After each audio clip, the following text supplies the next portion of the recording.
গীবত কাকে বলে চিনেন তো? নবী সাল্লাল্লাহু আলাইহি সাল্লাম বলেছেন, আতাদরুনা মাল গীবাহ, তোমরা কি জানো গীবত কাকে বলে? সাহাবীরা বলেছেন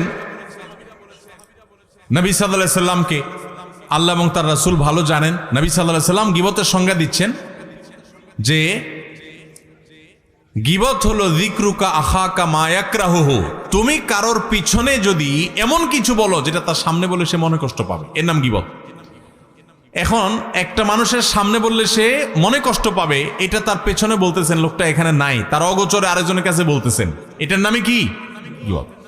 এখন যদি সেই দোষটা তার মধ্যে থাকে তাহলেও কি গীবত হবে? কি বলেন?